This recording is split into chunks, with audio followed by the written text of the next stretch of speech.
Yes. So I grew up in the church.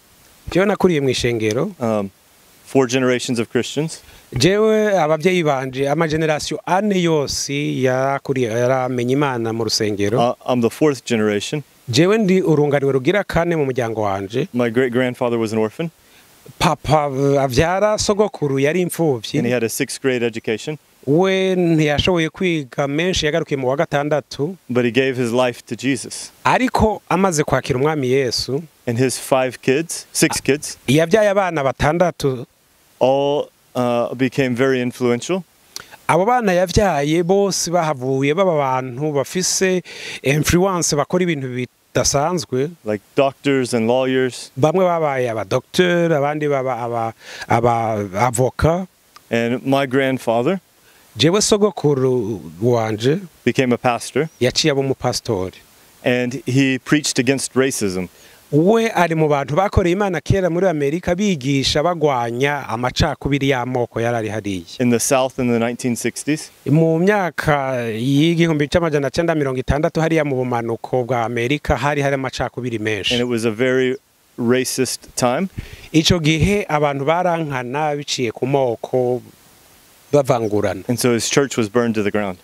Hashitse igihe rero kubera ivyo bikorwa yakora agwanya amacakubiri abaramugwanije ishengero yararongoye barariturira byose biraka. But in all of that he discovered the Holy Spirit. Ariko n'igihe baturira ishengero yasengesherezamwo yahuye na mpwemu w'Imana. And so he gave up the security of his denomination. Aca arareka kuba umuntu arongoye ishengero iyo security yararimo ya denomination yiwe. In order to follow the Holy Spirit. Aca kurikira ko mpwemu yari ariko aramurongora. So I grew up in a home that had a value for the Holy Spirit. Jewe nakuriye mu nzu y'abantu bafise agaciro bubaha mpwemu yera. And a passion for God's work around the world. Abantu bafise passion, urukundo rudasanzwe rw'igikorwa c'Imana hirya no hino ku isi. And so from a young age that became my heart.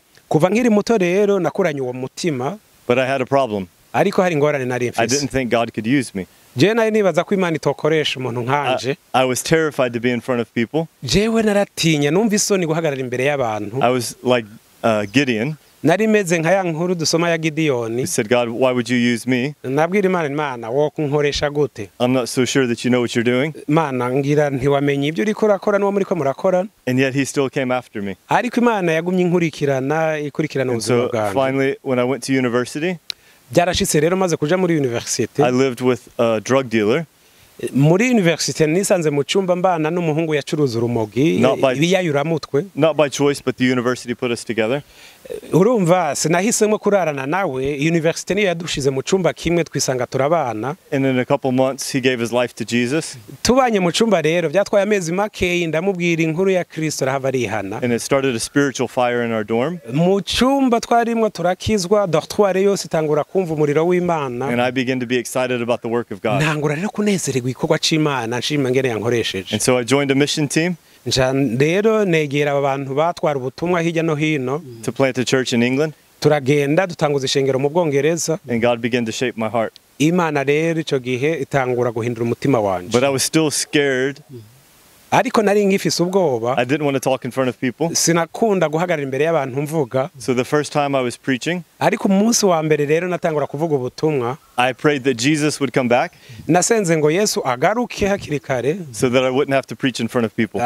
Navuga nti hamwe Yesu yoca agaruka ntarashobora kuja guhagarara imbere y'abantu byoba byiza. But he didn't come back. Ariko narasenze ntiyemeye kuza ntaravuga ubwo butumwa. He wasn't interested in my comfort.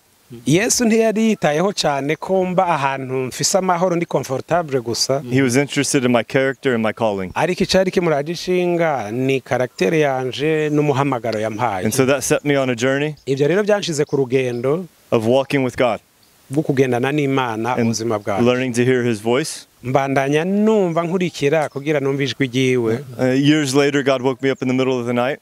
Haheze imyaka inyuma yaho Imana yaramvyuye mu ijoro hagati. I was doing ministry with university students. Ico gihe nariko ndakorera Imana mbwira ubutumwa abanyeshuri muri university. And thought I would move overseas as a missionary. Numva nzohava nja mu kindi gihugu nk'umumissionnaire.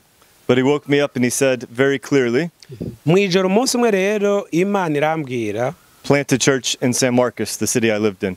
genda utangura ishengero mu gisagara ubamwo ca San Marcos, aho niho naba n'Imana yandugise gutanguza ishengero. And I looked around and I thought maybe he's talking to somebody else. Ndaraba rero numvise ijwi Imana imbwira, nayibaza ko iri kwirabwira uwundi muntu atari jewe. But it was just me and my wife, so I knew he was Ariko talking to uwo us. munsi nta wundi yari ahari atari jewe n'umugore wanje, nasanze ari kwivugana natwe. And so I have been slowly and reluctantly obeying God into my call. Nabayeho rero buke buke numvira umuhamagaro w'Imana. And it's been a journey of learning to trust him, Rwabaye urugendo rwiza rudasanzwe kuko ujana n'Imana ndayumvira. dealing with fear Byari bitangwe mu ntango hari ubwoba, and all the things I thought would disqualify me. nari mfise imvo nyinshi zotuma atari jewe Imana yokoresha. So much of the story of my life Rero byinshi mu buzima bwanje is that if God can use me, he can use anybody. namambwira abantu nimba Imana yarashoboye kunkoresha namwe mwese yobakoresha. And that's why part of my ministry Nico gituma mu bikorwa byanje nkora iminsi yose is helping everybody realize nama mfasha abantu bose kugira batahure that they are called by God, ko nabo umuhamagaro w'Imana bariko bashobora kugira that ico he has bakoze. specific purpose for them, Ibifise umwe wese ico yamuhamagariye azokora. and he has custom grace for them. Kandi yarabahaye ubuntu buhwanye n'umuhamagaro wabo bo bakwiriye.